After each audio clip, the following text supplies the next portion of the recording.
السلام علیکم ورحمۃ اللہ وبرکاتہ۔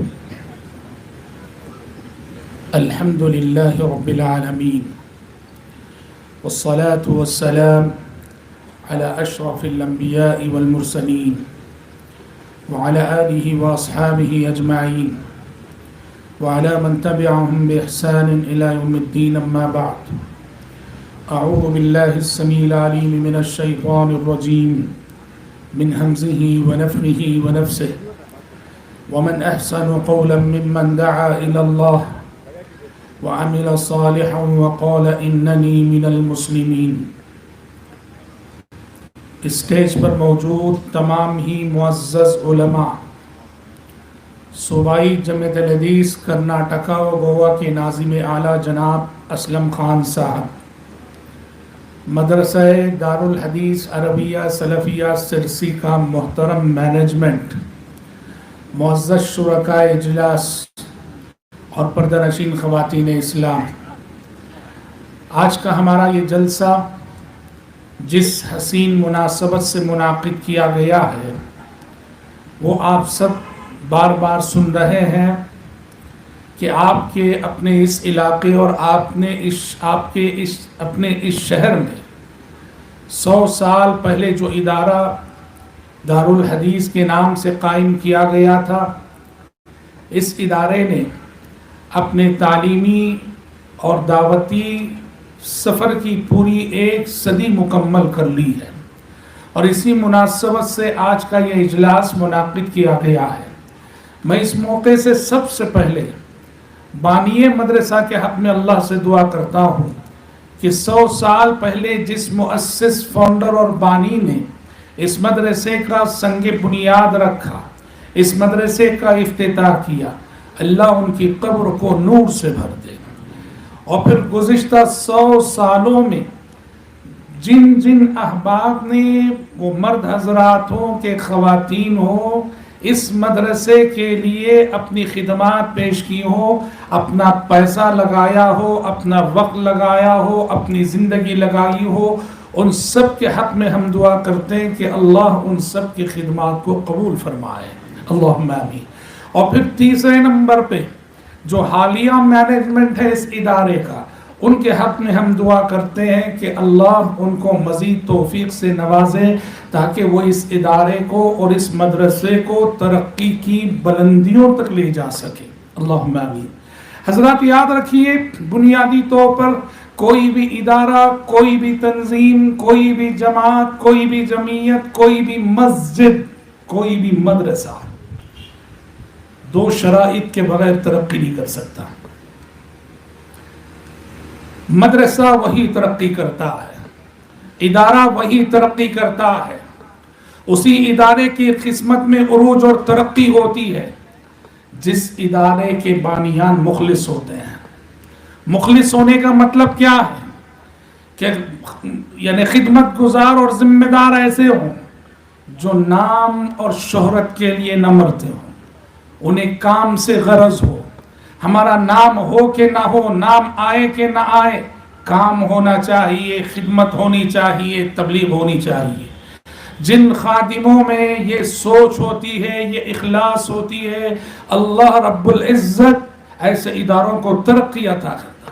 آپ جانتے ہیں بلڈنگیں کھڑی رہتی ہیں، بڑی بڑی بلڈنگیں کھڑی رہتی ہیں، اور آپ اور ہم سب بلڈنگ کے حسن و جمال کی تعریف کرتے ہیں، عمارت کتنی لمبی ہے، عمارت کتنی حسین و جمیل ہے، عمارت کتنی خوبصورت ہے، مگر یاد رکھو فاؤنڈیشن کا وہ پتھر جس پر یہ بلڈنگ کھڑی ہے وہ کسی کو دکھتا نہیں ہے۔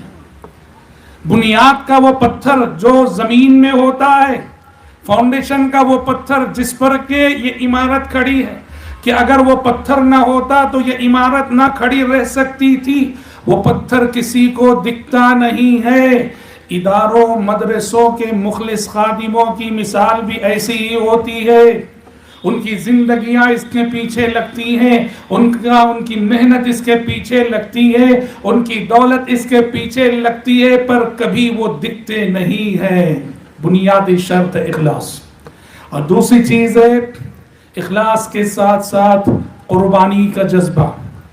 ادارے وہی ترقی کرتے ہیں جن اداروں کے پیچھے قربانیوں کی تاریخ ہوتی ہے. زندگیاں لگائی گئی ہوں اداروں کے پیچھے. ادارے کے لیے کسی نے بزنس کی قربانی دی ہو، ارمانوں کی قربانی دی ہو، اپنی ہر راحت کی قربانی دی ہو. اخلاص اور قربانی جہاں یہ دو چیزیں جمع ہوتی ہیں، ادارے وہی ترقی کرتے ہیں، مدارس وہی ترقی کرتے ہیں. سرسی کے احباب سے میں کہنا چاہوں گا، یہ مدرسہ یہ آپ کے آبا و اجداد کی امانت ہے، آپ کے آبا و اجداد کی میراث ہے.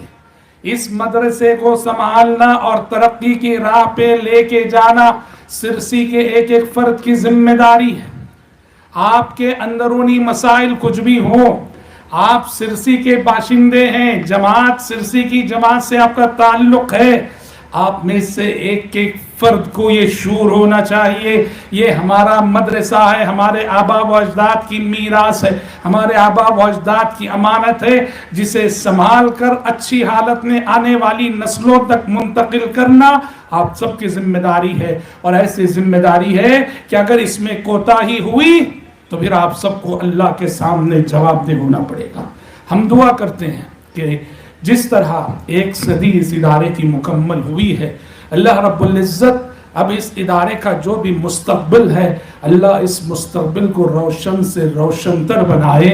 قوم کے نونہالوں، قوم کے معصوموں اور نئی نسلوں کو یہاں سے تعلیم و تربیت کا سرمایہ ہر سال ملا کرے اور قیامت کی صبح تک ملا کرے. یہ ہماری دعا ہے، یہ ہماری آرزو ہے، یہ ہماری التجا ہے، یہ ہماری تمنا ہے.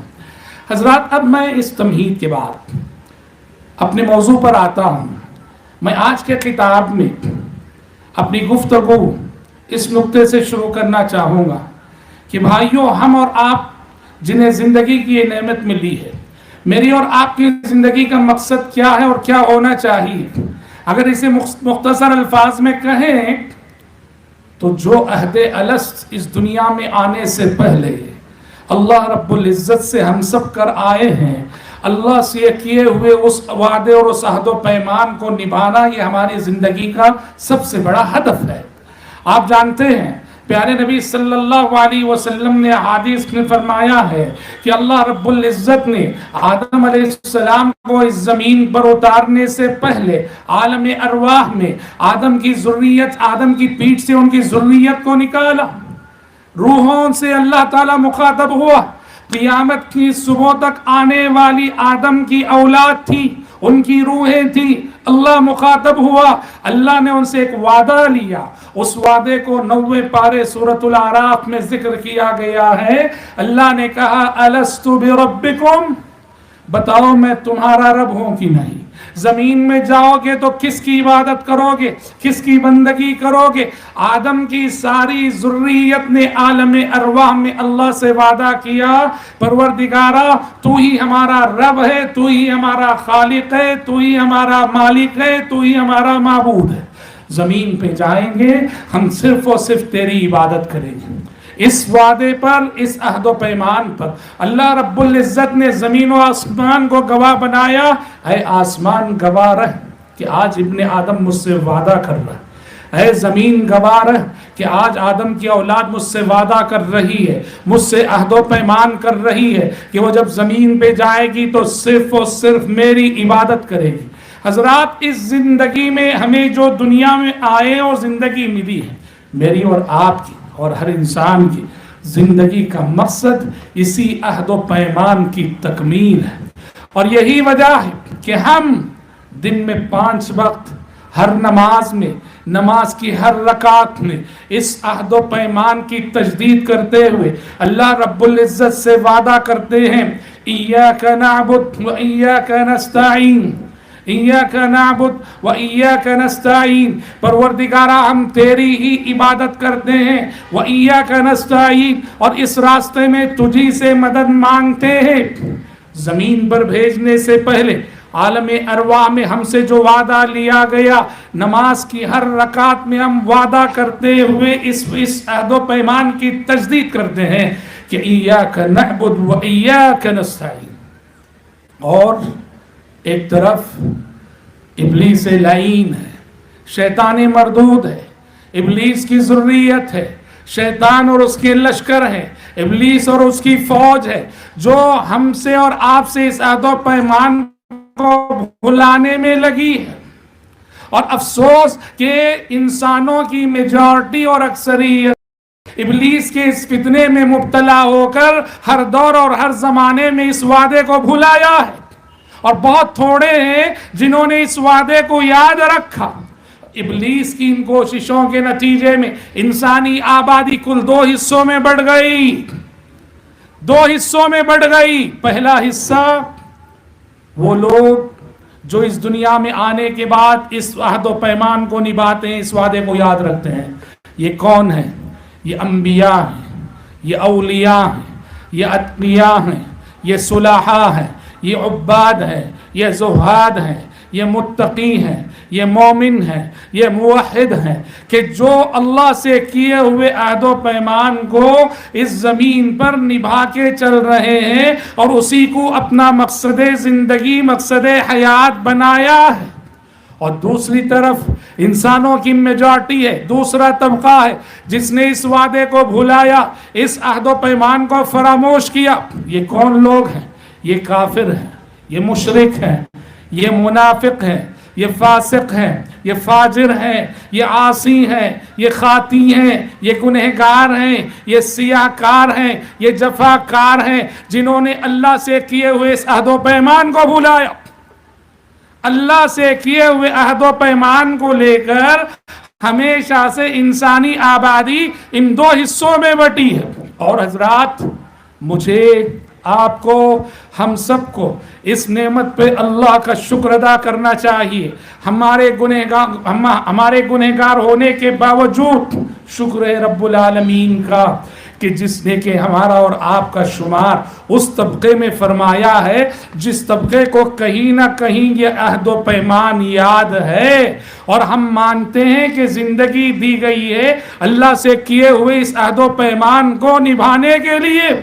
اور جانتے ہیں اس ہدایت کی نعمت پر شکر گزاری واجب ہے. اور شکر گزاری کا تقاضا کیا ہے؟ ہدایت کی نعمت ملی ہے، حق ملا ہوا ہے، انبیاء کی دعوت ملی ہوئی ہے، آسمانی نصاب ہمیں ملا ہوا ہے. اس نعمت پر شکر گزاری واجب ہے. اور شکر گزاری کا تقاضا کیا ہے؟ شکر گزاری کا تقاضا یہ ہے کہ ہم خود نیک بننے کے بعد گمراہ انسانوں کی ہدایت کی فکر کریں. اور اللہ رب العزت نے سورۃ العصر میں جو لائحہ عمل پیش کیا ہے، سورۃ العصر کے مضمون کو اپنی زندگی کا لائحہ عمل بنائیں. کیا ہے سورۃ العصر؟ والعصر ان الانسان لفی خسر الا الذین آمنوا وعملوا الصالحات وتواصوا بالحق وتواصوا بالصبر. یہ سورۃ العصر کا مضمون میری اور آپ کی زندگی کا لائحہ عمل ہونا چاہیے. یہ میری اور آپ کی زندگی کی پلاننگ ہے، یہ میری اور آپ کی زندگی کی منصوبہ بندی ہے، یہ میری اور آپ کی زندگی کا وظیفہ ہے. یہ سورۃ العصر کیا کرنا ہے؟ سب سے پہلے تو آمنوا وعملوا الصالحات، پہلے خود نیک بننا ہے، عمل صالح کرنا ہے. اور خود نیک بننے کے بعد دوسروں کو جو حق اور ہدایت کی نعمت سے محروم ہے انہیں حق اور ہدایت کی طرف بلانا ہے. وَتَوَاصَوْا بِالْحَقِّ کہ اللہ نے اسی طرف اشارہ کیا کہ جو خود نیک بنے، عمل صالح کرے اور ایک دوسرے کو آپس میں حق کی وصیت کرے، امر بالمعروف کرے، دعوت کا کام کرے، تبلیغ کرے، اصلاح کرے، بے نمازیوں کو نمازی بنائے، جھوٹوں کو سچ کی ریت سکھائے، خائنوں کو امانت دار بنائے، ظالموں کو عدل و انصاف کا سبق پڑھائے، بے رحم انسانوں کو رحم و کرم کی تعلیم دے، آخرت فراموش انسانوں کو آخرت کا بھولا ہوا سبق یاد دلائے. تواصی بالحق. اور جب یہ کام آپ کرنے جائیں گے نا گمراہ انسانوں کو راہ راست پہ لانے کا، تو دنیا ایسے ہی آپ کی بات نہیں مانے گی، بہت کچھ سننا اور سہنا پڑے گا. اسی لیے کہا وتواصوا بالصبر کہ خود نیک بننے کے بعد، دوسروں کو تبلیغ کرنے کے بعد اس راستے میں جو بھی اذیتیں تکلیفیں آتی ہیں اس پہ صبر کرنا. وتواصوا بالصبر. لقمان حکیم نے اپنے فرزند کو نصیحت کرتے ہوئے کہا یا بنی اقم الصلاۃ وأمر بالمعروف وانهى عن المنكر واصبر على ما أصابك إن ذلك من عزم الأمور. ایک باپ کی نصیحت بیٹے کو، لقمان نے اپنے بیٹے کو نصیحت کی جو کہ حقیقت میں ہر مومن والدین کی نصیحت ہونی چاہیے اپنی اولاد کو، ہر مومن باپ کی نصیحت ہونی چاہیے اپنے بیٹے کو، ہر مومن ماں کا پیغام ہونا چاہیے اپنی اولاد کو. اقیم الصلاۃ، بیٹے اپنی زندگی میں نماز کی پابندی کرو، نماز قائم کرو. وَأْمُرْ بِالْمَعْرُوفِ، بیٹے خود نیک بننے کے بعد دوسروں کو نیک بنانے کی کوشش کرو، امر بالمعروف کرو.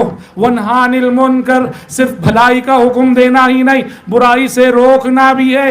اور جب امر بالمعروف کرو گے، نہی عن المنکر کرو گے تو بڑی تکلیفیں اس راستے میں آئیں گی. وَاصْبِرْ عَلَىٰ مَا أَصَابَكَ، دعوت و تبلیغ کے راستے میں جو چیلنجز آتے ہیں، اصلاح و ارشاد کے راستے میں جو خطرات آتے ہیں، امر بالمعروف کرتے ہوئے جو مشکلات آتی ہیں، ان پہ بیٹے صبر کرنا.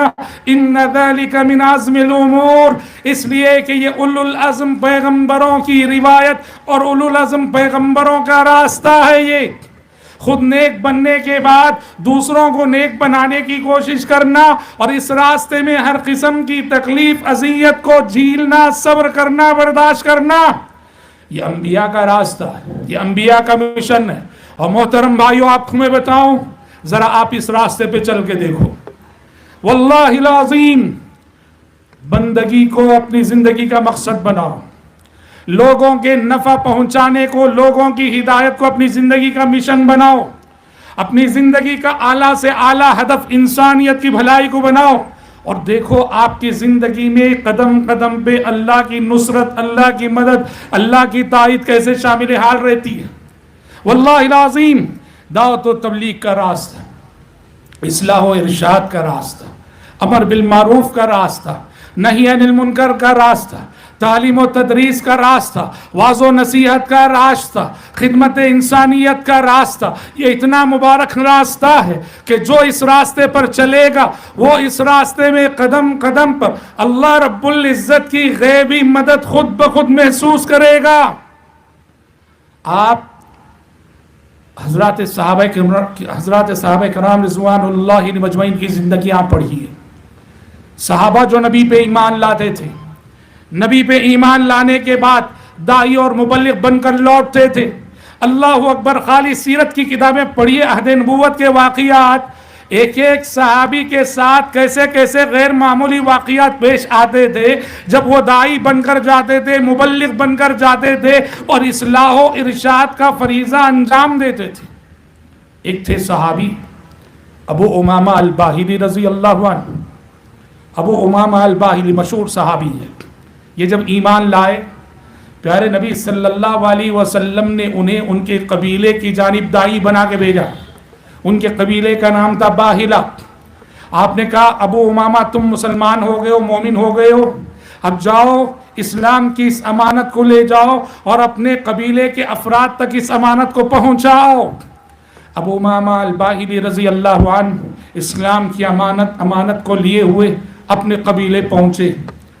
قبیلے والوں سے ملاقات کی. قبیلے والوں نے کہا کیوں آئے ہو؟ ابو امامہ الباہلی رضی اللہ عنہ نے توحید کا پیغام رکھا، کہا کہ میں نے اسلام قبول کیا ہے اور یہ بھلائی ہے اور اسی بھلائی کو تمہارے آگے پیش کرنے کے لیے لایا ہوں. الغرض ابو امامہ الباہلی رضی اللہ عنہ کی بات قوم نے سنی اور ٹھکرا دیا. کسی نے ان کی بات مانی نہیں، کسی نے ان کی بات قبول نہ کی. ابو امامہ کو برا بھلا کہہ کر، گالی گلوچ کر کے بستی سے نکال باہر کیا. ابو امامہ بھوکے تھے، پیاسے تھے، تھکے ماندے تھے. بستی والوں نے کھلایا بھی نہیں، پلایا بھی نہیں، آرام و راحت کا موقع دیا بھی نہیں. ایک داعی اسلام اپنے قبیلے کا دھتکارا ہوا، اپنی رشتہ داری کا ستایا ہوا، بھوکا پیاسا اپنی بستی سے نکلتا ہے. ابو امامہ الباہلی رضی اللہ عنہ بھوکے پیاسے دھتکارے ہوئے، رشتہ داروں کے ستائے ہوئے اپنی بستی سے نکالے جاتے ہیں. اور ابو امامہ الباہلی رضی اللہ عنہ بھوک اور پیاس کے عالم میں بستی سے نکل جاتے ہیں. وہ کہتے ہیں جب تک میرے اندر سکت رہی، طاقت رہی، چلتا رہا. اور جب بھوک اور پیاس کی شدت سے میں بے حال ہو گیا، دم نہ رہا آگے بڑھنے کے لیے، میرے پاؤں جواب دے گئے، میرے قدم جواب دے گئے۔ ابو امامہ الباہلی کہتے ہیں میں نے بس ایک درخت دیکھا، اس درخت کی چھاؤں میں، اس درخت کے سائے میں پڑاؤ کر لیا، اور وہاں بیٹھنے کی دیر تھی کہ مجھے آنکھ لگ گئی، سو گیا، آنکھ لگ گئی، سو گیا۔ ابو امامہ الباہلی کہتے ہیں اس بھوک اور پیاس کے عالم میں مسلسل سفر سے تھکا ہوا بدن لے کر بغیر بستر کے مٹی پہ درخت کے سائے میں جب میں سویا، بڑی میٹھی نیند آئی، بڑی میٹھی نیند آئی۔ کہتے ہیں کہ نیند آئی اور اس نیند میں اللہ نے مجھے دکھایا، میں نے خواب دیکھا، ایک شخص میرے پاس پیالہ لے کر آیا اور اس نے کہا کہ ابو امامہ بھوکے پیاسے ہو، لو یہ پیالہ پیو پیو۔ ابو امامہ کہتے ہیں وہ پیالہ میں نے لیا، خواب ہی میں پینے لگا۔ اس نے کہا ابو امامہ اور پیو، پینے لگا۔ اس نے کہا ابو امامہ اور پیو، پینے لگا۔ یہ خواب ابو امامہ الباہلی دیکھ رہے کہ بھوک اور پیاس کے عالم میں سوئے تھے، تو یہ خواب میں آنے والا انہیں پیالہ لا کے پلا رہا ہے۔ اچھا ادھر کیا ہوا؟ ابو امامہ کو دھتکارنے کے بعد، بھگانے کے بعد، بستی کے کچھ بعض ضمیر لوگوں کے ضمیر نے ملامت کی، بستی کے لوگوں نے آپس میں چرچا کیا، گفتگو کی کہ دیکھو تم نے ابو امامہ کے ساتھ اچھا سلوک نہیں کیا۔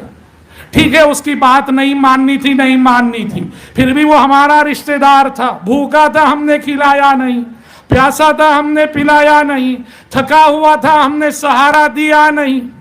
تو کچھ بعض ضمیر لوگ جن کے ضمیر نے ملامت کی، ایک توشہ لیے، کھانا پانی ساتھ لیا، لے کر ابو امامہ کی تلاش میں نکلے، جس راستے ابو امامہ روانہ ہوئے تھے کہ چلو اتنا تو کریں، ان کی بات تو ہم نے نہیں مانی، کم از کم کھلا دیں گے، پلا دیں گے۔ توشہ لے کر اسی راستے پر بستی کے دو افراد روانہ ہوئے۔ آئے تو راستے میں دیکھا ایک درخت کے نیچے ابو امامہ سوئے ہوئے ہیں، ابو امامہ سو رہے ہیں۔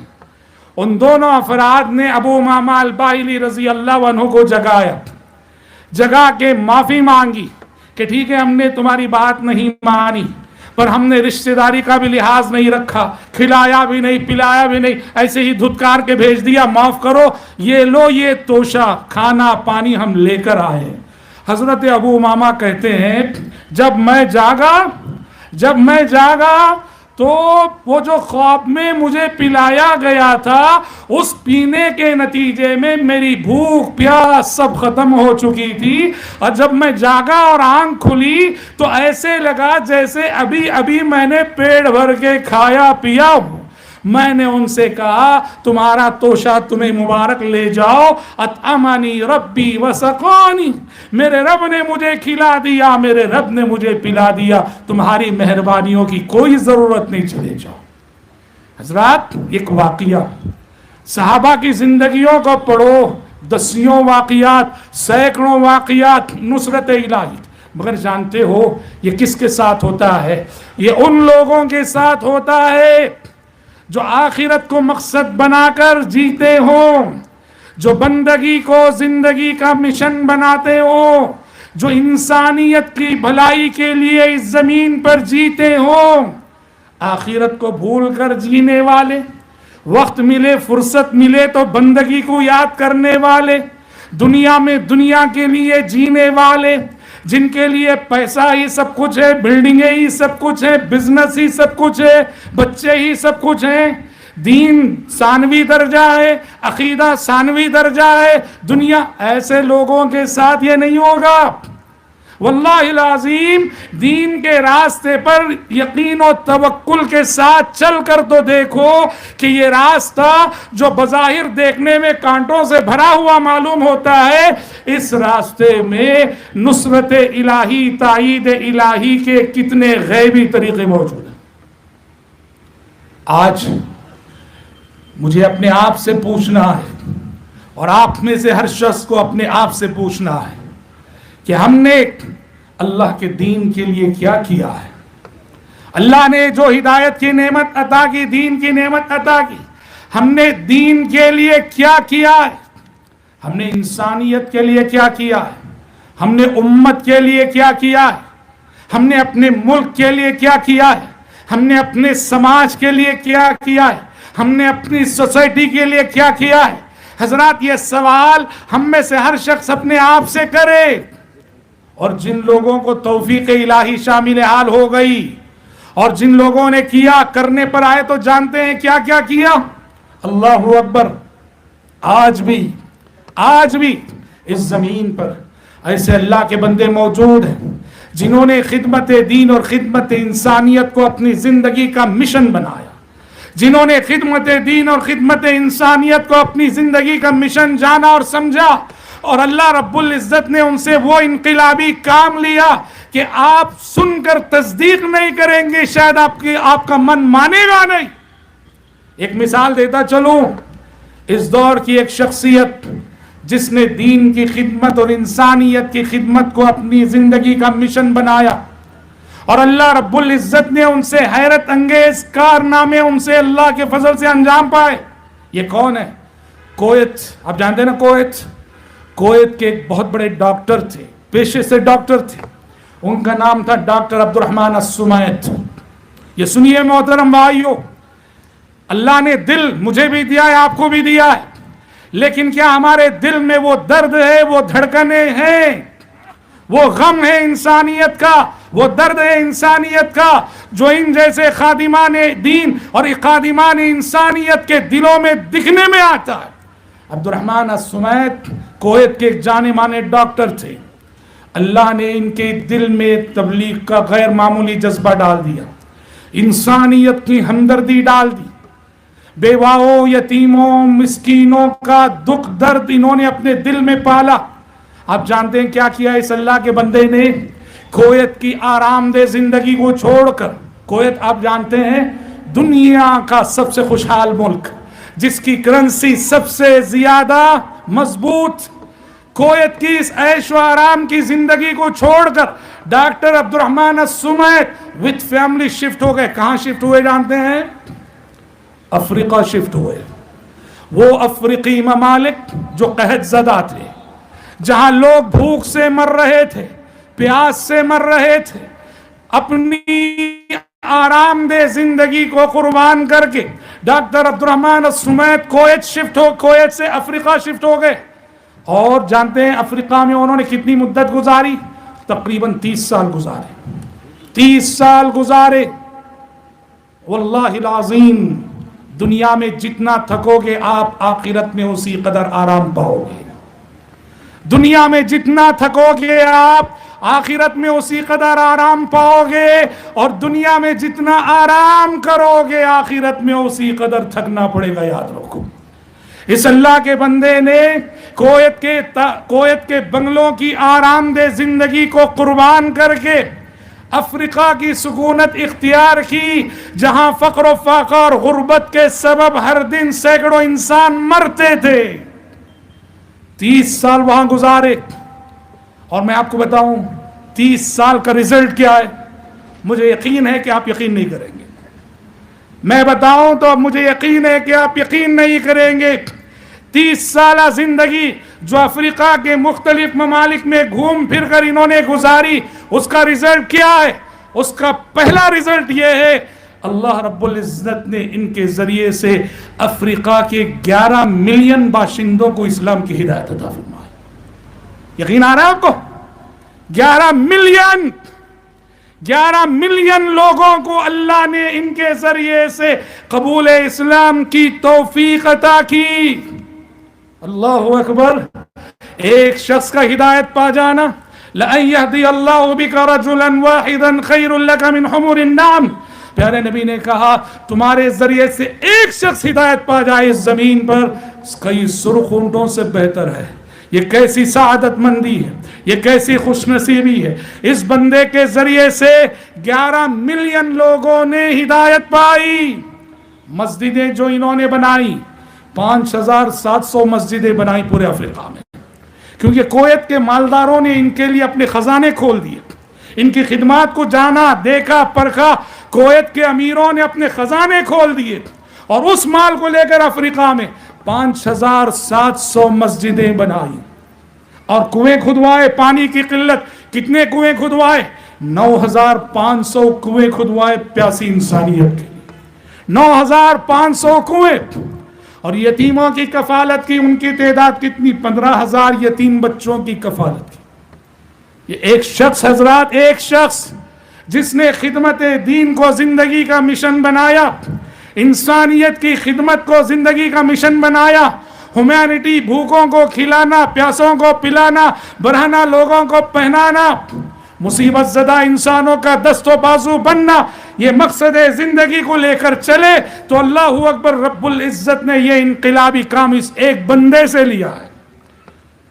اور ان کی لائف ہسٹری پر مستقل کتابیں موجود ہیں اور زیادہ تر کتابیں عربی زبان میں. آپ سرچ کر سکتے ہیں، گوگل کا زمانہ ہے، دیکھیے انگریزی میں بھی ان کے بارے میں بہت کچھ ملے گا آپ کو. ڈاکٹر عبد الرحمن السمیت. حضرات سوال یہ ہے، میں کیوں پیش کر رہا ہوں یہ سب؟ میں اپنے ضمیر سے پوچھوں، آپ اپنے ضمیر سے پوچھو. زندگی تو ہمیں بھی ملی ہوئی ہے، دل کی دھڑکنیں تو ہمارے اندر بھی موجود ہے. ہم نے کیا کیا؟ اپنے دین کے لیے کیا کیا؟ انسانیت کے لیے کیا کیا؟ سماج کے لیے کیا کیا؟ اپنے ملک کے لیے کیا کیا؟ ہماری ذمہ داریاں بہت عظیم ہیں. ہماری ذمہ داریاں محترم بھائیوں بہت عظیم ہیں. کیوں؟ اس لیے کہ جس معاشرے میں ہم جی رہے ہیں یہ معاشرہ تباہی کے دہانے پہ کھڑا ہے. یہ معاشرہ تباہی کے دہانے پہ کھڑا ہے. میں اپنے ماحول کی بات کر رہا ہوں بھائیوں. جس ماحول میں میں آپ ہم سب جی رہے ہیں، یہ معاشرہ، اس کو کوئی مثالی معاشرہ کہہ سکتا ہے کیا؟ منکرات سے بھرا ہوا معاشرہ، فتنوں سے بھرا ہوا معاشرہ، بے دینی کے مظاہر سے بھرا ہوا معاشرہ. فتنے، ہمارے آگے فتنے ہیں، ہمارے پیچھے فتنے ہیں، ہمارے دائیں فتنے ہیں، ہمارے بائیں فتنے ہیں، ہمارے اوپر فتنے ہیں، ہمارے نیچے فتنے ہیں. فتنوں کے درمیان ہماری زندگی گھری ہوئی ہے اور قدم قدم پر کتنے منکرات ہیں. ہاں، اور ان منکرات میں ہم میں سے کتنے لوگ ملوث ہیں، شامل ہیں. زنا کا کلچر عام ہے، زنا کا کلچر عام ہے. پاک دامنی نہ رہی، عفت نہ رہی، جوانیاں بے داغ نہ رہی.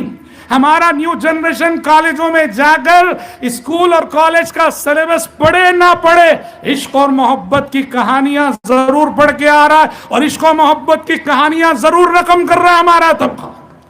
اور اس میں کیا بے دین کیا دیندار سب برابر ہیں. ہم ہوئے تم ہوئے کہ میر ہوئے، ہم ہوئے تم ہوئے کہ میر ہوئے، اس کی زلفوں کے سب اسیر ہوئے. عورت کا فتنہ سر چڑھ کر بول رہا ہے. کان کا زنا موسیقی اور میوزک اور گانے بجانے کی شکل میں گھر گھر کا مسئلہ بنا ہوا ہے. آنکھوں کا زنا عام ہے کہ نظریں آزاد ہے، ہر نظر ہر چہرے کو دیکھ رہی ہے. عورت برہنہ ہے، عورت عریہ ہے. زنا کے اس کلچر میں ہماری نئی نسلیں بری طرح سے ملوث ہے. سود، اللہ کی پناہ، ہاں، اس کا تعامل تو اتنا عام ہو گیا جیسے کہ اب وہ کوئی منکر ہی نہ ہو. مسجدوں کے ذمہ دار سودی معاملات میں ملوث، دینی تنظیموں کے ذمہ دار سودی معاملات میں ملوث، مسجدوں میں صف اول میں رہنے والے لوگ سودی لین دین میں ملوث. سودی معاملات اور سودی لین دین اس قدر عام جیسے کہ وہ کوئی منکر ہی نہ ہو، غلطی ہی نہ ہو. جبکہ اللہ تعالیٰ نے اس کو اللہ اور اس کے رسول سے جنگ کرنے کے برابر قرار دیا. یہ جنگ ہم کر رہے ہیں، اللہ اور اس کے رسول سے جنگ کر رہے ہیں. غریبوں کا خون پسینہ ہم چوس رہے ہیں، اور پھر ہم شکایت بھی کرتے ہیں کہ ظالم ہم پہ مسلط ہیں، فرشتے کیوں نہیں آتے، ابابیل کیوں نہیں آتے. اس کیریکٹر کے ساتھ فرشتے آئیں گے، اس کردار کے ساتھ ابابیل آئیں گے، اس کردار کے ساتھ اللہ کی مدد آئے گی، اس کیریکٹر کے ساتھ رحمت الہی ہمارا سہارا بنے گی. ارے وہ تو شکر ہے رب العالمین کا جو ہمارے گناہوں کی پوری سزا نہیں دے رہا ہے، ورنہ تو ہماری معصیتیں اتنی ہیں کہ شاید اس زمین پر ایک سانس کا بھی ہم حق نہیں رکھتے ہیں. ہماری سیاہ کاریاں اتنی ہیں، ہماری خطائیں اتنی ہیں، ہمارے گناہ اتنے ہیں۔ شراب کا فتنہ، شراب نوشی، لوگوں کی زندگیاں شراب میں گزر رہی ہیں۔ اور جاؤ مسلمانوں کے سلم علاقوں میں جاؤ، دیکھو سینکڑوں ہزاروں لوگ ہیں جن کا لائف کلچر یہ ہے کہ شام ہوئے تو جانا، شراب پی کے آنا اور بیویوں کو پیٹنا، بیویوں کو مارنا۔ ڈرگس کا فتنہ تو پوچھو مت، ڈرگس کا فتنہ گلی گلی، گھر گھر، سڑک سڑک، کیا امیر کیا غریب، ڈرگس کے فتنے میں جوانیاں ضائع ہو رہی ہیں، زندگیاں برباد ہو رہی ہیں، اور یہ عالمی پیمانے پر ہونے والی بدترین تجارت ہے ڈرگس کی، اور سب اس میں ملوث ہیں۔ بڑے بڑے لوگ جو نعوذ باللہ جن کی ذمہ داری بنتی ہے ایسے فتنوں کا سدباب کرنا، رشوت لے کر اس تجارت کی اور ترویج کرنے میں لگے ہوئے ہیں۔ یاد رکھو، معاشرے کا اجتماعی کردار، معاشرے کی میجارٹی کا کردار جب گناہوں کا ہو جاتا ہے نا، اس میں لاکھ اللہ کے اولیاء موجود رہے، اس معاشرے کو اللہ کے عذاب سے کوئی بچا نہیں سکتا۔ سورہ بنی اسرائیل کی آیت پڑھو، اللہ نے کہا وَإِذَا أَرَدْنَا أَن نُهْلِكَ قَرْيَةً أَمَرْنَا مُتْرَ فِيهَا فَفَسَقُوا فِيهَا فَحَقَّ عَلَيْهَا الْقَوْلُ فَدَمَّرْنَاهَا تَدْمِيرًا۔ عذاب آنے کی علامت یہ ہے کہ بستی کے امیروں کو دیکھو، مالداروں کو دیکھو کہ عیش میں مصروف ہیں، فضول خرچی کر رہے ہیں، عیاشی کر رہے ہیں دولت کو لے کر، سمجھ جاؤ کہ اس آبادی پر کبھی بھی اللہ کا عذاب آ سکتا ہے۔ فَحَقَّ عَلَيْهَا الْقَوْلُ فَدَمَّرْنَاهَا تَدْمِيرًا۔ گناہ کیا سمجھتے ہیں آپ؟ گناہوں کی سزا صرف آخرت میں ملا کرتی ہے؟ سچ ہے، آخرت دار الجزا ہے، اور گناہوں کی بڑی سزا، اصل سزا آخرت میں، لیکن دنیا میں بھی گناہوں کی سزا ملا کرتی، یاد رکھنا۔ عدل و انصاف فقط حشر پہ موقوف نہیں، عدل و انصاف فقط حشر پہ موقوف نہیں، زندگی خود بھی گناہوں کی سزا دیتی ہے، زندگی خود بھی گناہوں کی سزا دیتی ہے۔ گزری ہوئی قوموں کی تاریخ پڑھو، جو قومی عذاب الہی کا لقمہ بنی، کیوں؟ اپنے اجتماعی کردار کی وجہ سے، جو گناہوں کا کردار تھا، معصیت کا کردار کا، فسق و فجور کا کردار تھا، اللہ نے کہا فَكُلًّا أَخَذْنَا بِذَنبِهِ فَمِنْهُمْ مَنْ أَرْسَلْنَا عَلَيْهِ حَاصِبًا وَمِنْهُمْ مَنْ أَخَذَتْهُ الصَّيْحَةُ وَمِنْهُمْ مَنْ خَسَفْنَا بِهِ الْأَرْضَ وَمِنْهُمْ مَنْ أَغْرَقْنَا وَمَا كَانَ اللَّهُ لِيَظْلِمَهُمْ وَلَكِنْ كَانُوا أَنفُسَهُمْ يَظْلِمُونَ۔ سورہ عنکبوت کی اس آیت میں اللہ نے کئی قوموں کا ذکر کرنے کے بعد قوم عاد، قوم سمود، قوم نوح، قوم لوط، ان جیسی قوموں کا ذکر کرنے کے بعد اللہ نے کہا فَكُلًّا أَخَذْنَا بِذَنبِهِ، ہر قوم کو ہم نے اس کے گناہوں کے سبب عذاب کی گرفت میں لے لیا۔ فَمِنْهُمْ مَنْ أَرْسَلْنَا عَلَيْهِ حَاصِبًا، کچھ قوموں پر ہم نے آسمان سے پتھروں کی بارش برسائے۔ وَمِنْهُمْ مَنْ أَخَذَتْهُ الصَّيْحَةُ، کچھ قوموں کو ہم نے زبردست چیخ و پکار کے ذریعے تباہ کیا۔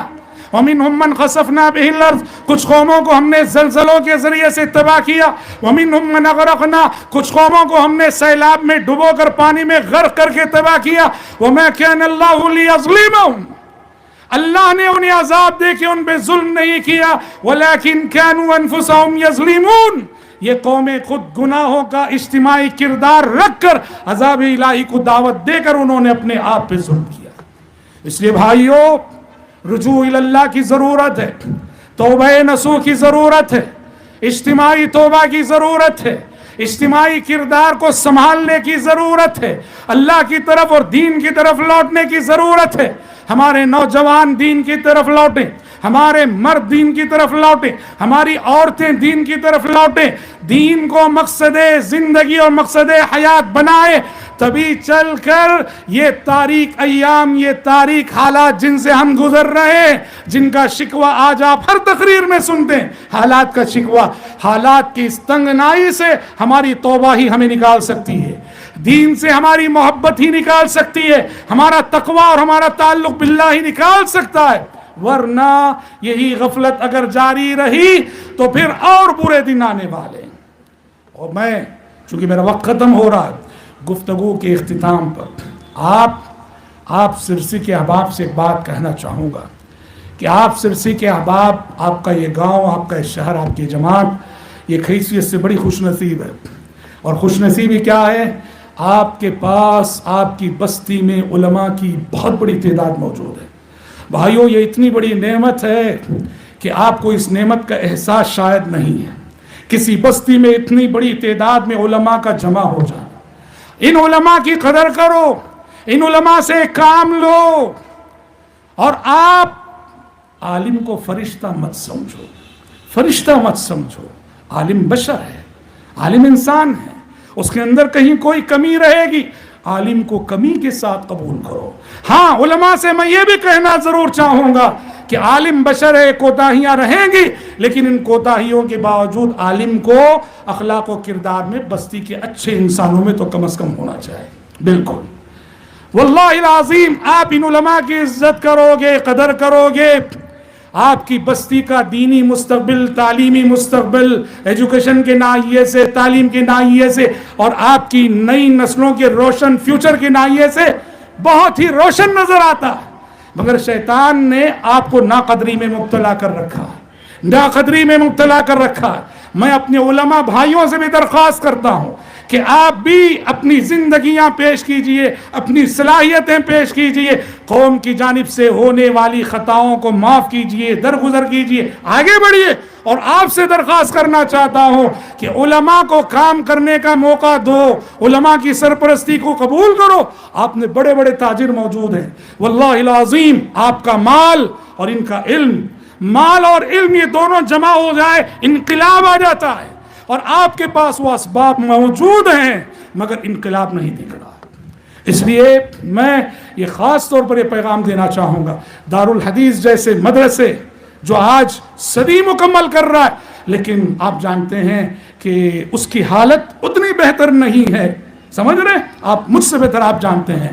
مدرسے کو ترقی دینا، مدرسے کے روشن مستقبل کو بنانے اور روشن مستقبل کو کی تعمیر میں آپ میں سے ایک ایک فرد کو، ایک ایک مرد کو، ایک ایک عورت کو اپنا کردار ادا کرنا چاہیے. میرا وقت ختم ہوا. میں رب العزت سے دعا کرتا ہوں کہ رب العزت یہ جو مدرسہ دارالحدیث ہے، اللہ اس کے لیے اب تک جو بھی خدمات ہوئی اس کو قبول فرمائے اور اس کا مستقبل اللہ روشن فرمائے. اللہ اس مدرسے کو پوری سرسی کے لیے نہیں، پوری امت کے لیے، پورے ملک کے لیے اللہ ایک سرمایہ بنا دے. بیٹھیے، اس کے لیے مل بیٹھیے، میٹنگیں کیجئے اور اپنی انا کو قربان کر کے، اپنی انا کو قربان کر کے خالص دین کی خدمت کے لیے، تعلیم کی خدمت کے لیے، اپنی نئی نسلوں کی پرورش کے لیے اور اپنی نئی نسلوں کو زیور تعلیم و تربیت سے آراستہ کرنے کے لیے اخلاص نیت کے ساتھ جب آپ بیٹھیں گے، اللہ کی توفیق بھی آپ سب کے شامل حال رہے گی. میں اللہ سے دعا کرتا ہوں کہ پروردگار عالم جو بھی باتیں یہاں ہوئی ہیں، اللہ خلوص دل کے ساتھ ان باتوں پر ہمیں عمل کرنے کی توفیق عطا فرمائے. اور اللہ جس طرح اس نے آج ہمیں اس کے دین کے حوالے سے یہاں جمع کیا ہے، کل روز قیامت محض اپنے فضل و کرم سے ہم سب کو، آپ سب کو جنت الفردوس میں بھی اسی طرح اکٹھا فرمائے. اللہ ہمارے گناہوں کو معاف فرمائے، ہماری بشری تقاضوں سے درگزر فرمائے اور صدق دل سے اللہ ہم سب کو اس کی جانب رجوع ہونے کی توفیق عطا فرمائے. اللہم آمین. وصلی اللہ وسلم علی خیر خلقہ محمد و آلہ و صحبہ اجمعین.